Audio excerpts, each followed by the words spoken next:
How's it going, folks? On the air with VA3EWV on the drive home. It's going to be a nice warmer today. It's 22 degrees here in downtown Ottawa, the capital city in Canada. We're going to get started with our usual simplex, then go to our repeater stuff, working from here to there on our 1 hour commute from Ottawa to Cornwall area. We'll see you guys when we get there. Also tonight at 7 o'clock, I'll be doing the local club net. You can, I'll put that information up later on tonight, but you guys are welcome to join.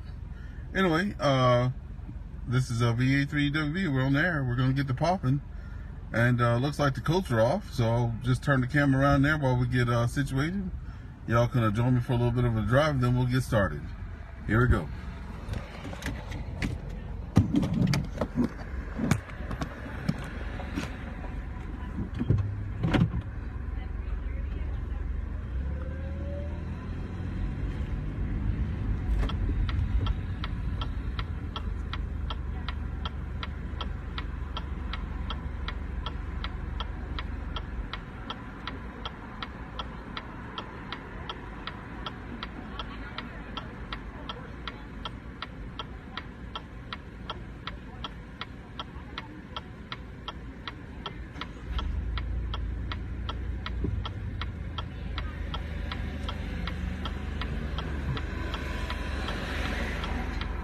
I had the heater on this morning before I left home, and I was like, wow, it's so sure it's hot up in here, and it's because the heater's on and now it's hot. It's 22 degrees. When I left home, it was like 6 or 7 degrees, so quite the jump in the temperature today.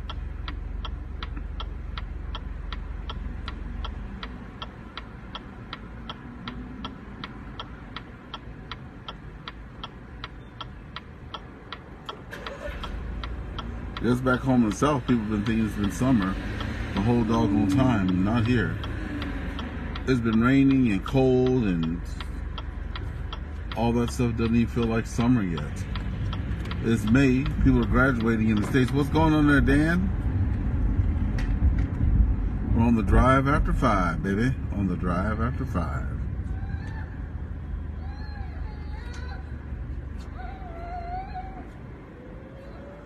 Ain't nothing to it but to do it there, Dan. I'm showing a little bit of the downtown for the folks back home. Then I'm going to get on there and start yakking. Start with simplex first, and then I'll do simplex, and I think I can hit Moose Creek about halfway. So we'll see what happens there. That's for sure.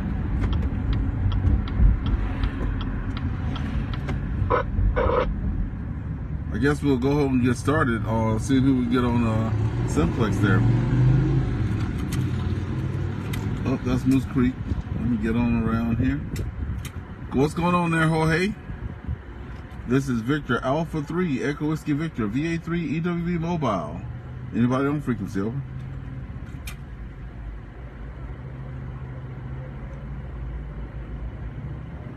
VA3 Victor Echo 3 Oscar Tango Whiskey. VE3 Oscar Tango Whiskey. Jonathan, good afternoon to you. It's a nice day outside today, eh? Nice 22 here downtown.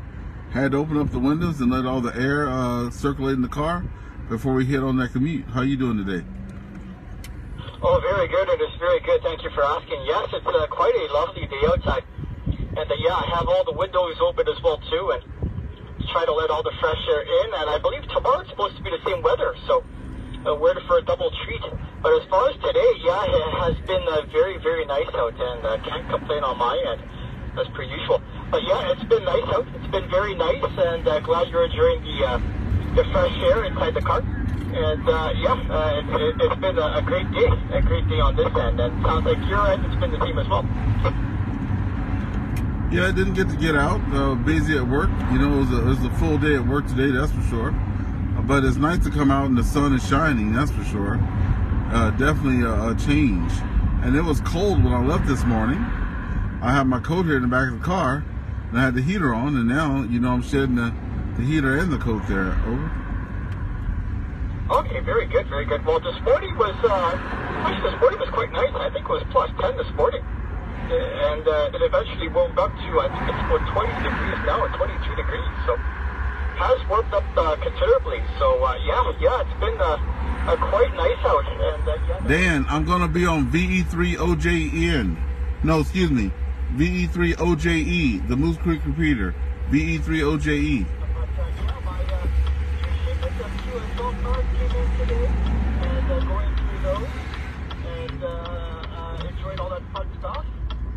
I haven't done any HF today, but maybe I'll do some later on the week. How about yourself, Ernest? How have your HF adventures been going? Well, we kicked it off this weekend. I woke up Sunday, didn't do anything Saturday, just lazed around the house.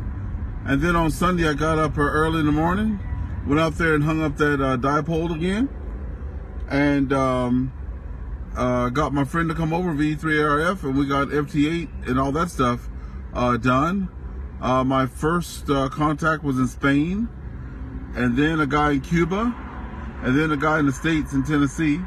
So we ended that, went to a funeral for my daughter's father-in-law for that celebration of life. It was a nice time. No crying, no nothing like that. It was just a nice little get-together. I'm like, hey, look, I want mine done like this. I hope I'm around for a lot more years, but that's what I said. And then we capped it off that night. A couple of the local guys said, hey, let's get on HF, let's get you on HF. So we started on 7.115, I think it was. And I was talking to a couple of local people. Pretty noisy on my end, but I have my antenna right by my solar panel, so that's something to get sorted out. And then I hear off in the distance a VE1DXW. He's on my Facebook page, and he's from Nova Scotia. And I was like, what? I was more surprised that my antenna was working than I was getting a guy from Nova Scotia to come in on that frequency, you know? So that was quite the treat to hear somebody on something that you made yourself. And they said for me to turn up the power. So when I turned up the power, everything started bleeding over within the house. So that's a whole different story. Anyway, yeah, that's what's been going on this weekend. So I got a little, and I was solo this time. I didn't have nobody there with me. Back over to you, VE3OTW, VE3EWV. Okay, Ernest, very good, very good. Well, yeah, it sounds like a jam-packed weekend. Well, sorry about your loss. My condolences there, Ernest, but I have the same sentiment as you. As long as I'm on this side of the grass, you know, I'm happy, you know. Could be a lot worse. But yeah, the HF business, yeah, that's great. Spain, yeah, Spain is, I don't want to say easy to get into, but I'm not surprised it's your first DX contact. It's your first DX country. From the propagation from this spot in Ottawa, it's, Spain is very favorable in regards to conditions and propagation. So I'm not surprised, but that's great. That's great. And with the dipole, yeah, goodness, yeah, that's fantastic. You're able to get in and work those contacts and some local contacts as well too. There is a 80 meter net here on Sunday mornings. The conditions, obviously, it's spring time, summertime. The conditions are favorable for the lower bands. But come winter time, you might consider it. You might be able to get into Ottawa here with 80 meters on sideband. So there's a few nets going on there, and we had the VW net last night on 6 meters, and yeah, busy stuff here. Again, haven't done too much on the HF front. Definitely landed QSO party with last weekend and managed to make some contacts there. Worked the expedition on 20 meters, QRP. But other than that, not too much, but it really sounds like you have a jam-packed weekend, and I'm glad to hear it was full of fun DX and fun HF activity. Yeah, and speaking of Easter Island, I did try working Easter Island because we did see contacts pouring in on FT8, but I just couldn't get them. Nobody came back, and I know you probably worked FT8, but I'm on a dipole, so it's basically QRP. Because when it was doing its thing, it was only doing it at like 1 watt, 5 watts, you know, something like that. But You know, for the people out there that think it's, you know, you go get a coffee, you come back, you have 300 contacts. That's just not the case. Because I was there for an hour and only got 3 stations in to come back to me. They're over. Yeah, depending what band you're on, the conditions are been up and down lately. I think Easter Island, I think they packed up yesterday. I think yesterday was the last day, so you might have to wait for the next one that comes down. But there's a whole bunch of the expeditions that happen, and you still have a lot of contacts to go. So I wouldn't be frustrated. But dipole, Ernest, dipole, don't underestimate the dipole. You know, that's where the efficiency is. If you have a half-wave dipole for the band you're working on, that's pretty optimal. So even if you're working with a couple of watts, you're not going to get that much loss from that antenna. So even if you're working with a few watts, like when I do FT8, FT4, I only use 5 watts maximum anyway. And I've been able to work the world, and my QRZ page is proof positive of that. I've been able to work all over the place with just 5 watts. So if you have an efficient antenna, dipole is more than efficient for your purposes. So don't underestimate it. There's a lot to be said about it. It might be simple and it might not be diverse, but it's sure efficient as far as RF goes. Yeah, QSL on that. The dipole I have right now, I made it myself, 68 feet, I think it was, and it doesn't do 80, by the way, but it does do 20, 17, 15, 10. I've been able to do those without any bit of a problem, so that's good. I'm actually out there now, got the radio set up, you know, and everything plugged in, so it's a full complement of things now. Now just to get out there and you know, consistently start working some things. Also, I got my software installed there and working. Log for Old Man. I got that configured up on the radio, so it talks to the radio and all that. And I got that MJST software, I think that's what it's called, all started out for the FT8. So a lot of the time is just getting the radio, get familiar with the radio. And I tell you this, 991 Alpha, the thing I found out that I just have to be careful with, I don't want to say I don't like it, but I'm going to go ahead and say I don't like it. The buttons that you have to deal with are too close to the dial. So I have to keep locking the dial because, I mean, I guess I'm Fat Finger Freddy or something, because, you know, I'm sitting there talking on something, I go to make an adjustment or change something, and then next thing you know, I'm off frequency because the top of my finger has bumped the thing. And I know you can make it stiff and whatever, but it's just way too close. They could have put some spacing between, because the buttons are all the way around the knob. They're just way too close. One of the features, I don't know if I'll call it, I guess you could call it the disadvantage, but in the 991 Alpha, there's a lot of functionality in it for such a small radio. It's a shock in the box. So you can do VHF, UHF, 6 meters, HF, C4FM. I believe if you connect it properly as well too, you have access to the Wireless X network. So you have a lot of functionality in that radio. One of the problems is with a lot of functionality, you have a lot of buttons and you have a lot of options to choose from. So yeah, one of the complaints for that radio is that there's just too many options. You have to scroll through all the buttons and functions and features just to find out what you can use, what functionality is there. I might be wrong, but I think there's some sort of mod that you have to do to get on 60 meters. I don't think 60 meters is automatic on that radio. There's some sort of programming thing that you have to do, or some programming mod you have to put in, or some sort of code in order to access 60 meters. Now, I might be wrong, but I've heard that from some people. And maybe the newer ones are a bit different, but yeah, it's a pro and a con. There's a lot of functionality on the radio, but the problem is more functions, more complications. So take it as you will, but it's definitely a steep learning curve for that radio. So I've heard. Oh, I can attest to that. Hey, but you know what? I guess that everybody had an idea what they need to come up with, but I haven't seen. even on all the videos, you know, I'll do fusion, and they say, oh, you sound this way. You know, like, you sound different on different frequencies and on different modes.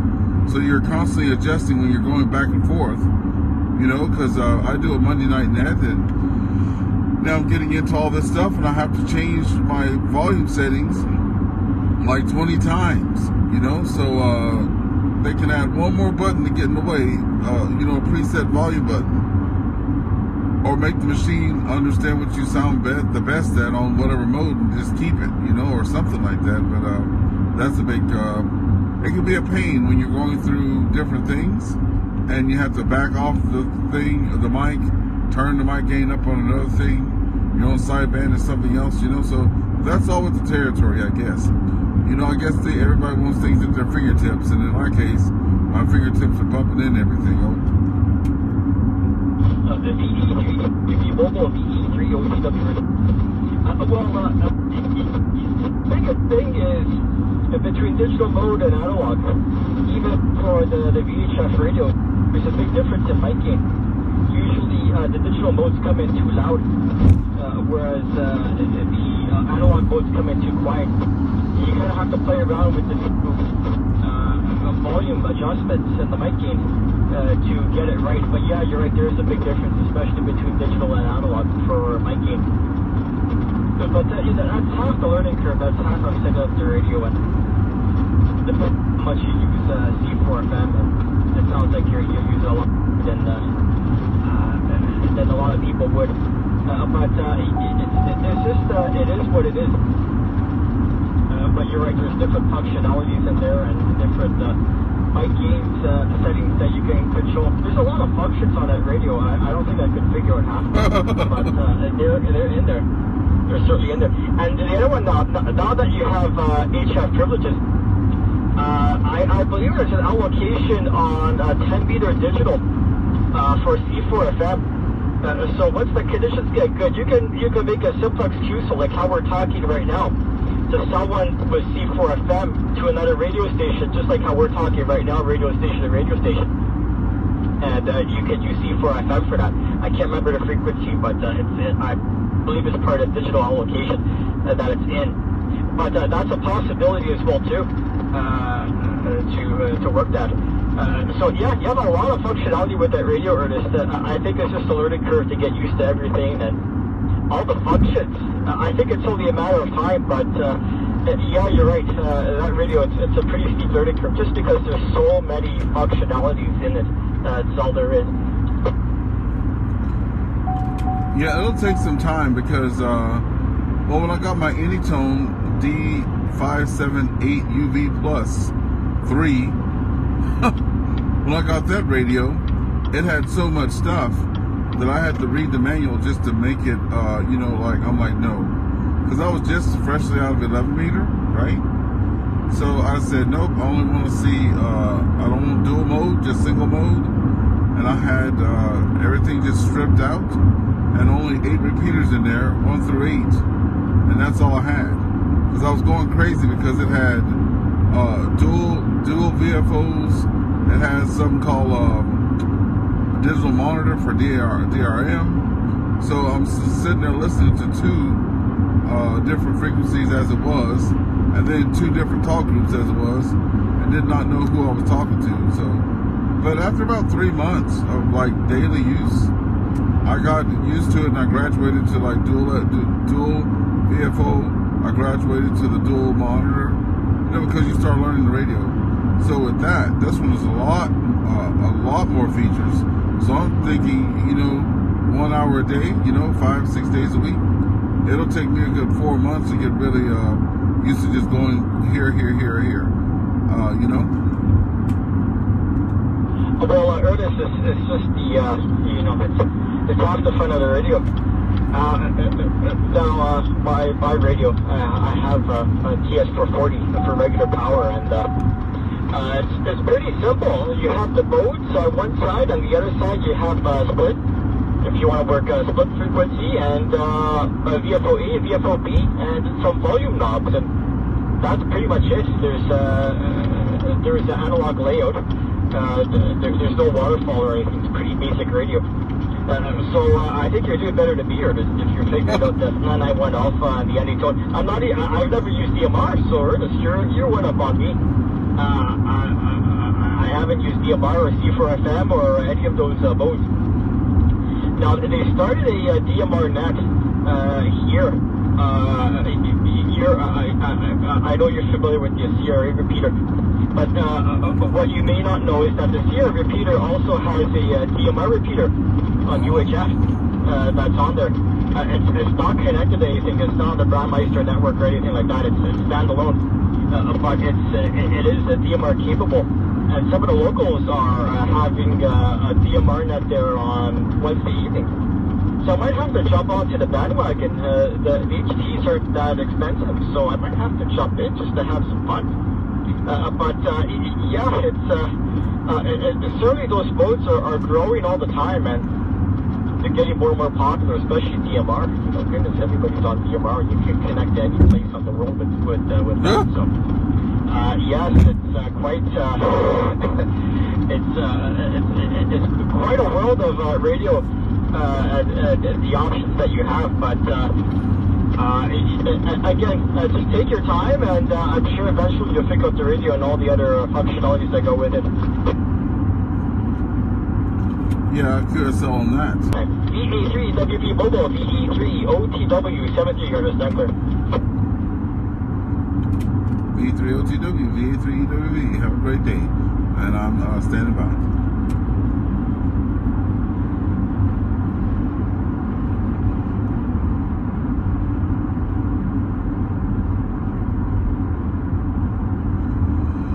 Okay, so we run that simplex.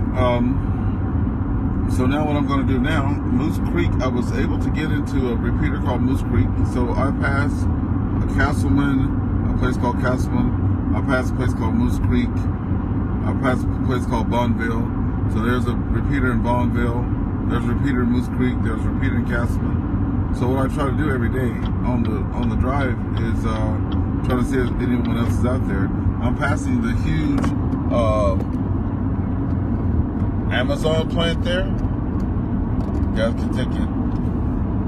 It's about a mile long. As the crow flies there.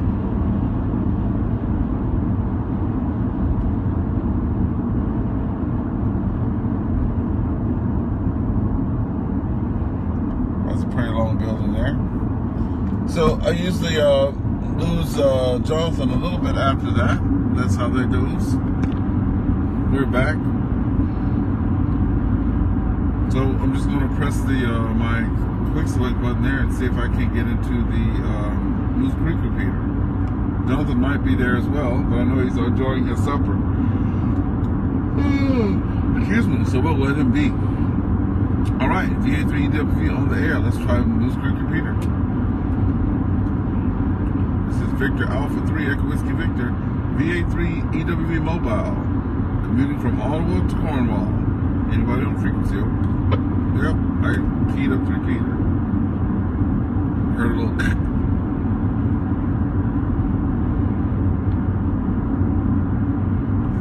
Man, it's so nice not driving in ice and snow and rain. Oh my God. I can't even tell you how nice it is. And sometimes I didn't even do, Oh, that was you, Ernest. You were pretty broken up, but chopped up there. V3WV, V3OTW. I didn't have enough power to get into the repeater there. V3OJN, how are you doing today? VA3EWV returning. Yeah, a little choppy, but you're better in there, so you must be coming within range. Yeah, I put up the power to high. It was on medium, so I've just passed the Amazon plant. Like, I was just past the Amazon plant when I first keyed up. Okay, yeah, you're just coming into range there. I put an amplifier on the repeater there, so it's putting out a little bit more than 40 watts to the can, so it's probably putting about 120 watts to the can, so it should help the range a little bit better. Oh yeah, you know, it has no problem. Like not on purpose, but when I'm getting the radio ready to come home, I'm always hearing the repeater right there on Elgin Street, just clear as day. But then as I navigate through downtown, then it goes away. Then it comes back a little bit before the Amazon plant there. Yeah, that's usually about where you start getting into it on the way back good. So once you get close to the Emblem exit, it should be clear sailing. You know, I don't know because it's not on my radio, and there's no way to see unless, well, there's no way to see. I can't tell. But is this repeater your UHF or your VHF? VHF. All right, well that's good. It's doing good. Let me tell you. Yeah, you're on OJE, the VHF side. QIS, the UHF side.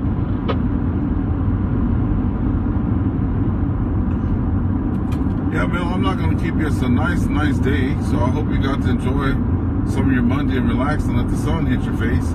I know I went outside at work there, right in front of the 160 Elgin building.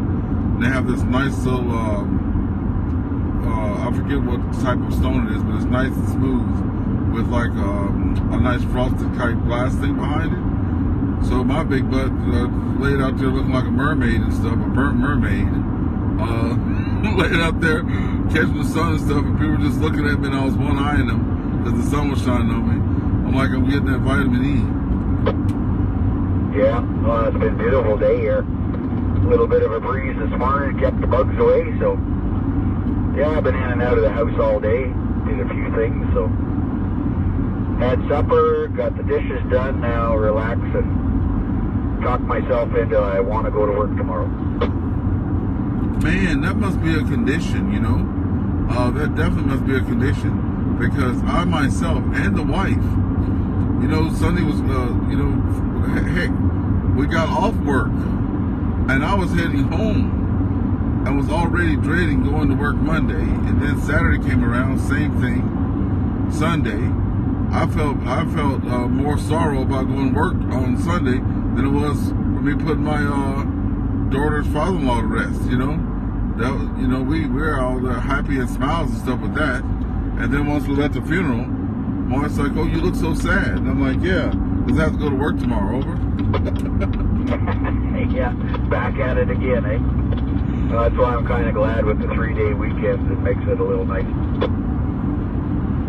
And ain't that the truth? I had a nice shift they gave to me there when I went back to the contract on shared services. It was Monday through Thursday, Friday, Saturday, Sunday off. And you know, here in Canada, there's always a long Monday built in there. And I took the team lead job, and that's 5 days a week. And now they're thinking about putting the agents back home. So I was crunching the numbers, and heck, it'll be a pay raise for me to go work at home as an agent and driving to Ottawa every day, paying gas, parking, and all that stuff. I'm at 13% oil life. I have to go for an oil change, and you know, like this back and forth it's just a lot, eh? Yeah, it gets to you. I did it for almost 11 years straight there, going to Gatineau. I had enough. Before that, it was Nortel before that. So yeah, I'm done with city driving.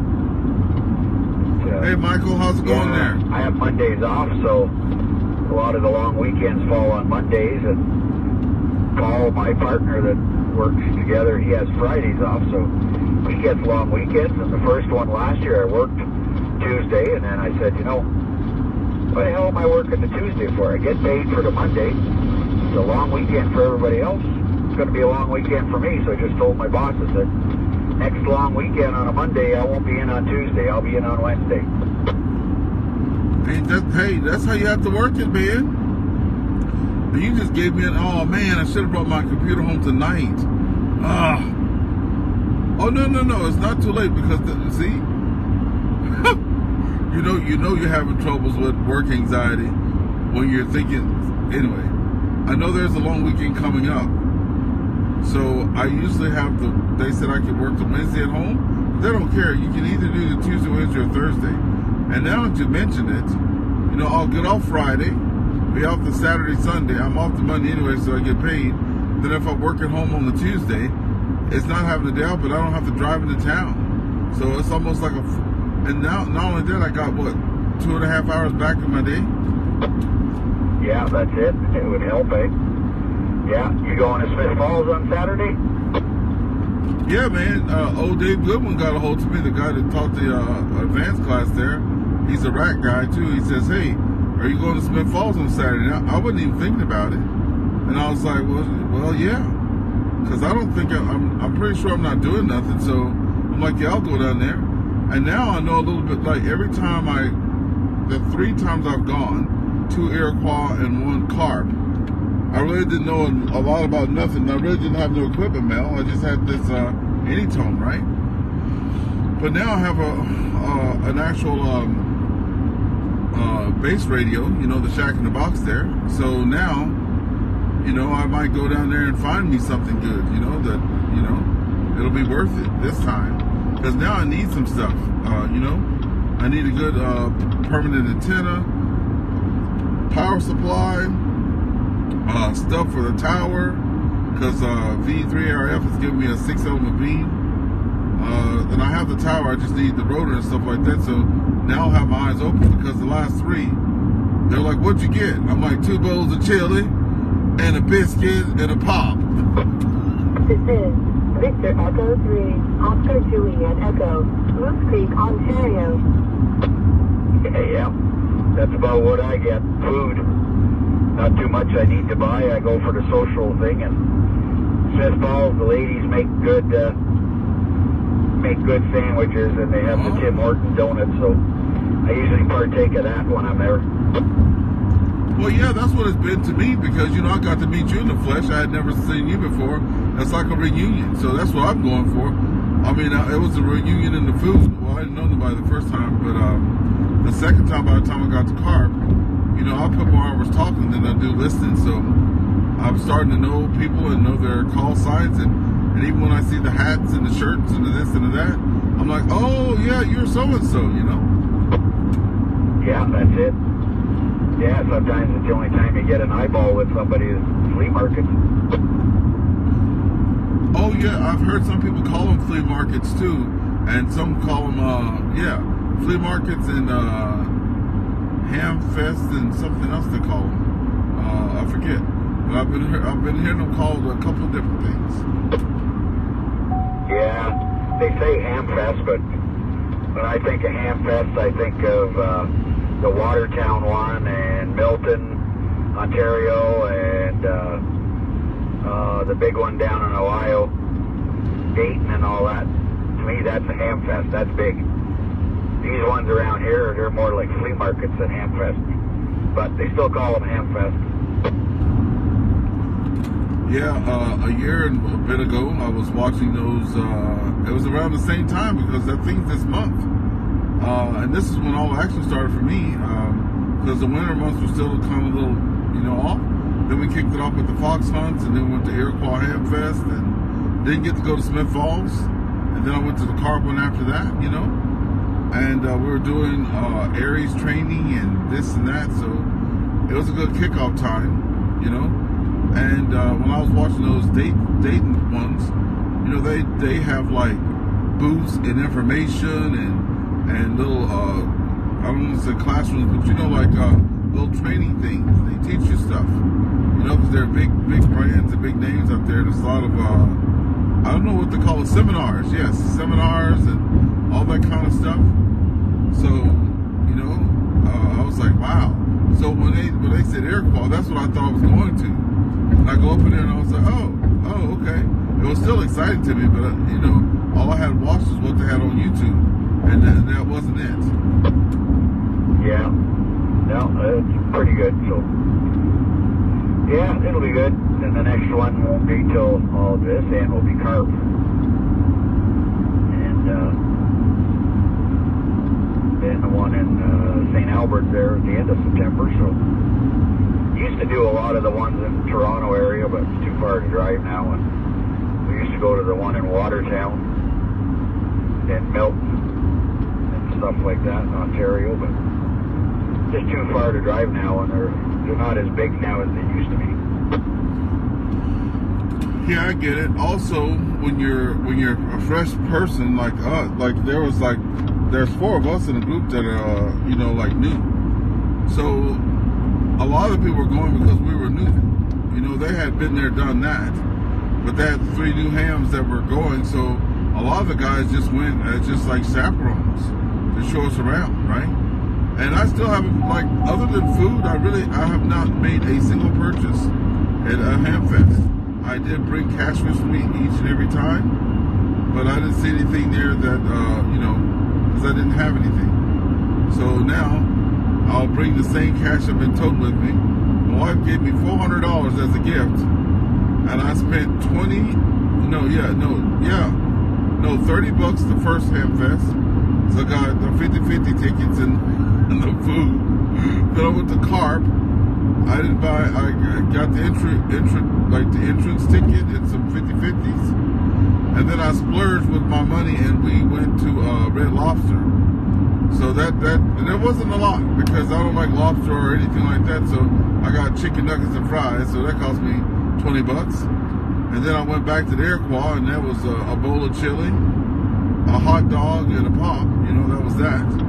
So I've been chipping away at my money, but it's all been on food. It's on the food budget. No, but I'm ready to go down there. Are you gonna be? I know at the last ones, I had people. We were all going together. Like myself and Rob Fry went to this one.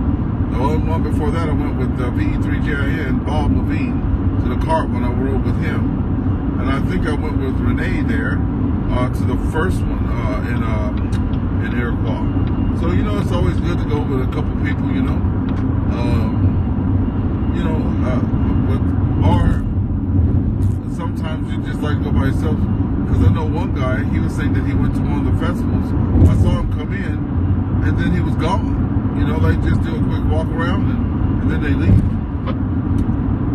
Yeah, I like to go on Yak and stay for the event. And there's always somebody you run into. So if I spot something that catches my eye that I really can't live without, well, I'll think about getting it. But it's getting less and less now. There's parts like Luke and I and Brian we look for building stuff. So that's more what we keep an eye out for. I see that old Councilman got the golf course open. Because I'm telling you, just with the exception of the day, it really hasn't been looking like much of a summer. I would still consider this spring. I hadn't even mowed my first grass yet. Yeah, well, I got the grass cut on Saturday, and it's, you can't tell I cut it. It's jumped back up again, so it'll be due by the weekend again. Yeah, the wife was telling me that she saw on some publication in Cornwall, not where I live, but in Cornwall, they have the No Mow May or something like that. So it looks like I'm doing like the No Mow May, but I'm not trying to, but that's what it's been so far. My ground is just too wet, man. I went and took my stuff off my tractor, like the winter things, and I was sitting up there trying to puff up the ground because it was making ruts because the ground's too wet. So I don't even want to bring the Kubota out there on that because it's pretty heavy. And I walked out there. Well, it did rain yesterday, but when you're walking and the water's coming up over your shoes, it's still too wet out there. Yeah, you're kind of in a swampy zone. Let me tell you, the doggone mosquitoes. Last year or the year before last? Oh yeah, it was year before last. Or maybe. I don't know how many years I've been there. But I was out there, trying to work my land. I got some land. I'm gonna work my land. Dude, man, I look like I got smallpox. Nowhere to lie. Those, whatever the hell was biting me, was taking skin with it, and I had crusty, looks like sap on a tree all over me. I'm serious. It looks like I got doggone chicken pox or smallpox or some of those poxes. But so the next spring, I was like, oh no, they were thick thick, the mosquitoes. But I cleared out that grove in front of the house, and they're not as bad, but they're like a blanket. But I went out there the other day. I was just trying to pick up debris from the winter time, and man, it looks like I had got stung by a wasp on top of my head. I had a big knot on my head, and that was just from whatever the hell bit me. And I was like, no. My wife's like, oh, go out there and do this, that, and other. So I went, and I had put on my snow pants, my big ass yellow jacket that's got like 13 layers on it, the big gloves. Looked like I was a spaceman out there with the hat and the big yellow thing on. I was sitting there sweating, had sweat all over my titties and everything. But I'm like, no, I'm not going out there getting bit up. Yeah, right now the black flies are bad, and they're bad. They're little, smaller than mosquitoes, but they take a chunk out of you when they bite. The other ones are bad for that are deer flies, but they'll be out in another couple of weeks. By then, the mosquitoes will be full bore. I'm trying to read, I can't read from that far, but that must be what it is, Mel. It must be the doggone black flies. Because I thought, well, oh, I know, okay. Where I grew up, we had horse flies, and they're like really huge. So I thought black flies were big as well. Because, yeah, man, those things, it makes my skin burn. So I'm not a big baby or nothing like that, but I mean, if you can see the stuff that it left on my skin, I had like chunks out of me. Yeah, they're small and they're mighty. Yeah, we have horse flies too. They don't show up till later in the summer. And they're big, stupid things, but we get the black flies, then the deer flies, and then the mosquitoes mix in along with that. And then the black flies and deer flies disappear, and then we're just left with the mosquitoes. But here it's not too bad. In the middle of the bush, yeah, it's bad during the day, but out here, about 20 minutes before dark is when they come out here. Then after that, they're gone. Before and after that, you don't see much of them. But I put on an old remedy on my hat for the deer flies and that, and the black flies. I put Vicks Vapor Rub. I put a dab of it on the top of my hat, on my front there on the peak. Yeah. And a little bit on the back where you tighten the band. And they leave me alone. Man, I never heard of that, but it's worth a try. Because I know, yeah, now I'm just saying it. Well, last year wasn't so bad, but maybe I went out after those times, you know? Because I didn't start cutting the grass until like June last year. And we got to enjoy the yard a bit, right? And we were never out too much past dark. And also last year was a lot of wind, and there was a lot of smoke. I think last year was the year that we had all that smoke. Was it the year before last? I don't even remember. Yeah, a little bit last year, worse the year before, yeah. Yeah, as long as there's a breeze, like this morning there was a breeze, so the deer flies, they can't fly too much in the wind, so they don't bother you as much.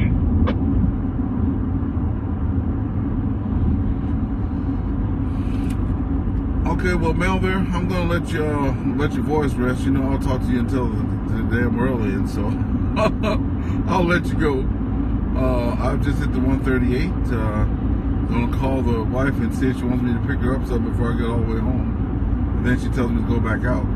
We have our little net tonight there at the SVRC. So I'll try to get all that stuff done before 7. Then kick that off, and then that'll be it. I'll call it a day. Yeah. Unless, yeah, she tells you she wanted something at Costco, but then she missed that boat. Yeah, at least you can stop at Monklin if you have to. Okay, I'll let you go. Have a good night. And supper, I guess, when you get home, and go from there. E3XWE. Oh, I was getting your call mixed up. E3OG. Hey, look, I'm going to be sending a little player for you tonight, too, on that first day back, okay? So make sure you get a picture of your first day back to work, okay? And post it so I can see it, okay? Have a good one there. B3OJN, B83EWP. We're off the key. Okay, sounds good. B3OJN. Oh, shit. That's a good one. Last Hamfest in Cornwall, I was 1996. Okay, that's a while back. That's over 20 years ago. Okay, I'll be seeing you guys later. I'm gonna turn this off and head on down the line.